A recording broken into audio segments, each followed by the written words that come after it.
अस्सलाम वालेकुम दोस्तों, क्या हाल चला। ये एक रिपीटिंग ब्रेकिंग न्यूज़ है क्योंकि हमें कमेंट आया कि भैया एक ब्रेकिंग न्यूज़ आई है, आपने खबर नहीं डाली। 103 मुल्कों के लिए वीज़ा अराइवल कर दिया ओमान ने। क्या पाकिस्तान, इंडिया और बांग्लादेश दीगर मुल्क जो हैं वो शामिल हैं या नहीं हैं? तो इसमें सिर्फ इंडियन शामिल हैं लेकिन सभी नहीं।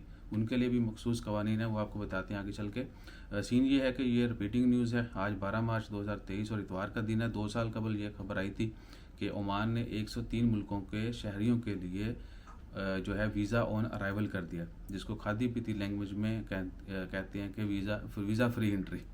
ठीक है, तो वीज़ा फ्री नहीं है, लेकिन क्या है कि उन्होंने पहले से कोई वीज़ा नहीं लेना, बस टिकट लेनी है, ओमान आना है, और जब वो इंटर होंगे ओमान में एयरपोर्ट या बाई लैंड, वो भी तफसीलात बताते हैं, तो उनका वीज़ा लगेगा।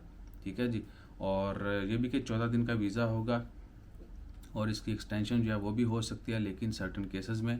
तफसीलात ये हैं, इसमें काबिल ज़िक्र जो मुल्क हैं वो ईरान है, इंडोनेशिया है, मलेशिया है, यूक्रेन है, तुर्की है, और इसके अलावा पाकिस्तान इसमें नहीं है, बांग्लादेश नहीं है, और बहुत सारे मुल्क हैं। आप किसी भी न्यूज़पेपर की डिटेल दे सकते हैं।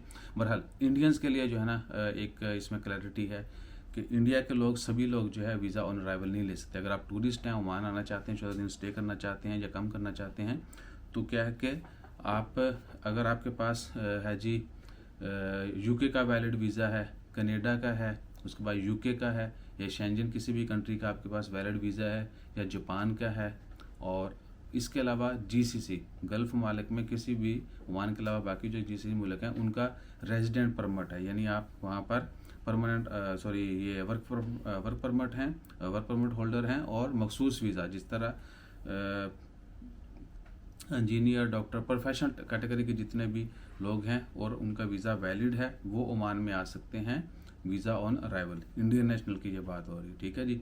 बाकी जो इंडिया से आने वाले हैं, जिनके पास ये सब नहीं है, किसी दूसरे मुल्क का वैलिड वीज़ा नहीं है, या वो जीसीसी में वीज़ा होल्डर नहीं है, उनका वर्क परमिट जो है वो वैलिड नहीं है, कार्ड नहीं है उनके पास, तो वो नहीं आ सकते, उनको पहले से वीज़ा लेना होगा।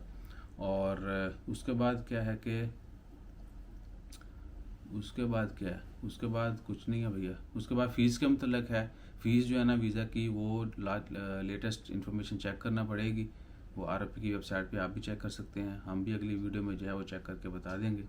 और उसके अलावा कोई ख़ास रिक्वायरमेंट नहीं है, वो जनरल इन्फॉर्मेशन होती है। बस आपके पास होटल बुकिंग और इंश्योरेंस वगैरह होनी चाहिए, दैट्स ऑल।